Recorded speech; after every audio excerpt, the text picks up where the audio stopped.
अस्सलाम वालेकुम स्टूडेंट्स, उम्मीद है कि आप सब ठीक होंगे। आज की जो हमारी टॉपिक है वो है शॉर्ट लेकिन काफ़ी इंपॉर्टेंट है क्या?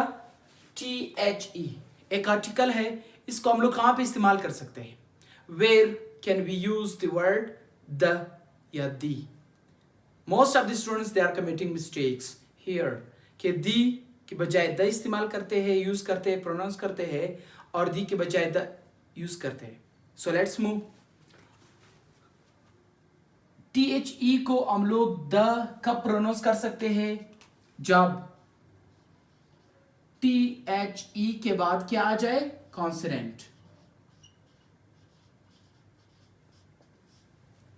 THE के बाद क्या आ जाए?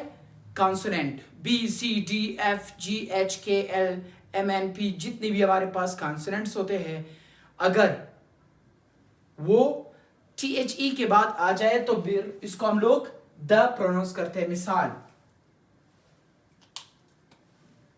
The gate,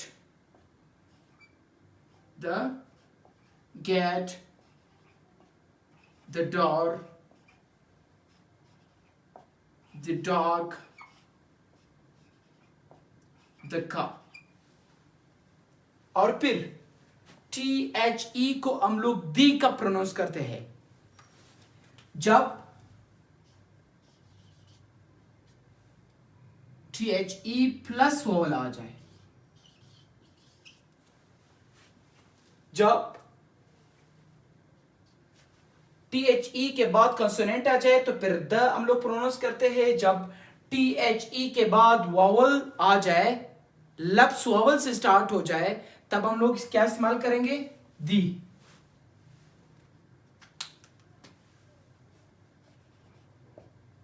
The apple, the apple,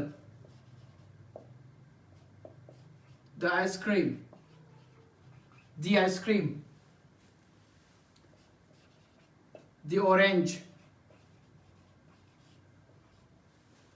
ये उम्मीद है कि आज की जो लेक्चर है वो आप लोगों को समझ आया होगा। बेसिक क्या है, जब THE के बाद लफ्ज आ जाए और वो स्टार्ट हो कंसोनेंट हो, तब हम लोग द का लफ्ज प्रोनाउंस करते हैं, द नॉट दे। जब लफ्ज THE के बाद वावल आ जाए या ऐसे लफ्ज जो वावल से स्टार्ट हो जाए, तब हम लोग उसको क्या प्रोनाउंस करते हैं? दी।